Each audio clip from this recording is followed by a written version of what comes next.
os princípios de Le Chatelier, que a gente chama também aqui de deslocamento de equilíbrio, é uma das partes mais importantes de equilíbrio. Ela é totalmente teórica e é uma das que mais costuma aparecer em prova.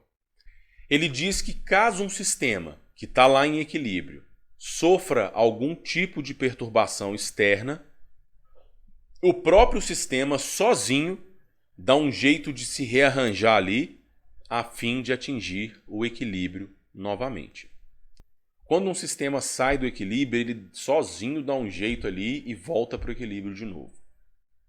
Essa parte é importante pensando, no cotidiano, pensando industrialmente, porque o Le Chatelier deu um jeito de melhorar o rendimento de algumas reações reversíveis. Então eu tenho lá, por exemplo, uma reação reversível que tem um rendimento baixíssimo e aí ela para. O Le Chatelier descobriu maneiras de fazer, o rendimento dela é 10%, vamos fazer ser 30%, 40%. E aí existem 3 maneiras da gente interferir, da gente atrapalhar um equilíbrio químico. O primeiro é mexendo nas concentrações dos participantes, tá? Então você tem que entender o seguinte, eu peguei um sistema que já está em equilíbrio. Aí, nesse sistema que já está em equilíbrio, eu vou lá e vou atrapalhar ele.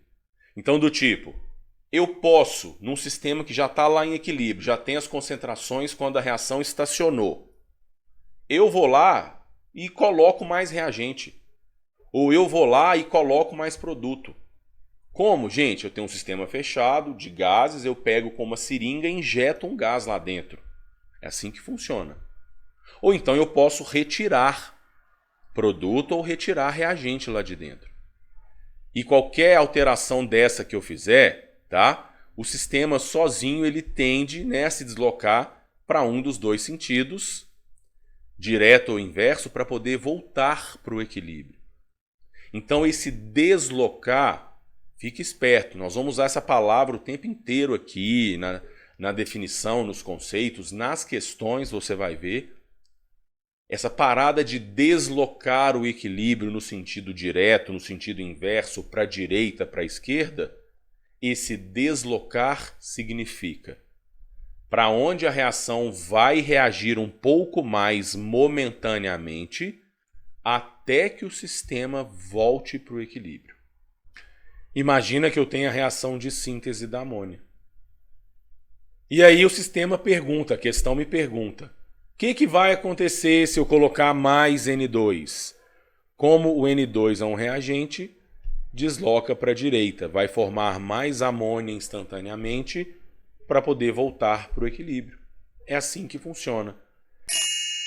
A segunda maneira da gente interferir num sistema em equilíbrio é mexendo na pressão total sobre o sistema. E, para uma reação que se passa em fase gasosa, a gente pode ou reduzir o volume do recipiente onde a reação está acontecendo, ou eu posso aumentar o volume do recipiente, comprimir ele ou não, e isso automaticamente vai interferir na pressão. E caso, num sistema que já está em equilíbrio, se eu interferir na pressão, o sistema dá um jeitinho de deslocar para amenizar essa alteração da pressão. Você vai ver que é uma mera decoreba, mas eu vou explicar o porquê. Mas não costuma ser pedido que você explique esse porquê. Então, olha, caso sobre um sistema a gente aumentar a pressão total dele, esse sistema, esse equilíbrio é deslocado para o sentido ou para o lado onde eu tenho menor volume gasoso ou onde eu tenho menos mol de gás. E se eu diminuir a pressão, vai para o lado que tem mais mol de gás. Vamos entender o porquê? Se eu aumento a pressão de um sistema que está em equilíbrio, se eu estou aumentando a pressão lá dentro, eu estou reduzindo o espaço. Por que desloca para o lado que tem menos gás? Para poder dar uma amenizada nessa redução de espaço. Como que eu olho o lado que tem mais ou menos mol de gás? Olha aqui essa reação de síntese da amônia. Eu tenho 4 mols de substâncias no estado gasoso do lado dos reagentes. e do lado dos produtos eu tenho 2 mols de substâncias gasosas. Nesse exemplo, caso eu aumente a pressão, não vai para o lado que tem menos mol de gás, aqui iria para o lado direito, ou favoreceria a reação direta, o lado dos produtos. É por isso que você vai ver em diversos exercícios que essa síntese da amônia ela é realizada em altas pressões. Porque quanto maior a pressão, mais amônia eu produzo. Porque o aumento da pressão vai para o lado direito, que é onde tem menos mol de gás. Lá em concentração, a gente pode cravar. Se aumenta reagente, vai para a direita. Se aumenta produto, vai para a esquerda e tal. Na pressão, não tem isso de direita e esquerda cravado, não. Vai para o lado, se aumentar a pressão, vai para o lado que tem menos mol de gás. Nesse exemplo que eu te dei, o lado direito é o que tem menos mol, então vai para a direita. Se fosse o lado esquerdo, o lado que tem menos mol de gás, se eu aumentar a pressão, vai para a esquerda. Se tivesse a mesma quantidade de gás dos dois lados, aí a pressão não seria capaz de interferir nesse equilíbrio.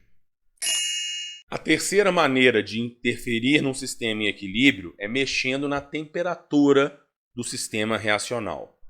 E aí, aqui, assim como na pressão, não tem nada cravado de vai sempre para a direita ou para a esquerda.